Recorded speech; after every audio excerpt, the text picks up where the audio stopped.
সেনাপতিকে জানিও গোপাল ভাঁড় আগামীকাল রাজসভায় কিছু জানাতে চায়, যেন তাকে সবার সামনে সবাই নিয়ে যাওয়া হয়, আর ক্ষতিগ্রস্ত রাজ্যবাসীদেরও আসতে বলো। হ্যাঁ, সব জানিয়ে দেবো।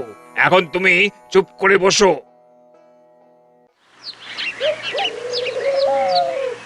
এই যে গোপাল, এইবার বলো কেন তুমি এই কাজ করেছো? আগে মহারাজ, তা বলার আগে আমি চাই সভাসদ আর ক্ষতিগ্রস্তরা বাদে বাকি সকলকে যেন সভা থেকে এই মুহূর্তে চলে যেতে বলা হয়। একমাত্র তাহলেই আমি কথা বলবো মহারাজ।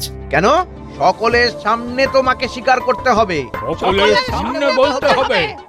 আপনারা একটু বাইরে থাকুন, আপনাদের যথাযোগ্য উত্তর আপনারা পাবেন। সেনাপতি, সকলকে বাইরে দাঁড় করাও।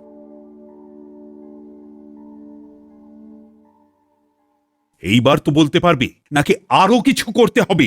মহারাজ, চক্রান্তকারীদের অভীষ্ট পূর্ণ হয়েছে, কারণ আমি বন্দী মহারাজ, তাই আর কোনো দুর্ঘটনা হচ্ছে না। কি সব বলছো? তুমি বন্দী, তাই আর কোনো দুর্ঘটনা হচ্ছে না। হ্যাঁ, মন্ত্রী মশাই একদম ঠিক বলেছেন। মহারাজ, আমাকে বাইরে বেরোতে দিন, কারণ তা না হলে আসল দোষীকে আমি ধরতে পারবো না। মহারাজ, দয়া করে ওর এই কথায় কান দেবেন না। আবার গোপাল পালানোর মতলব করছে। না মহারাজ, আমি কোথাও পালাবো না। আপনি বরং আমার সাথে প্রহরী দিয়ে দেবেন। না গোপাল, না, এই কথা আমি রাখতে পারবো না। পুটির বাবা, আমি কি কখনো এই কাজ করতে পারি? পুটিরা আমার নাতি নাতনির মতো, তুমি মহারাজকে বলো না।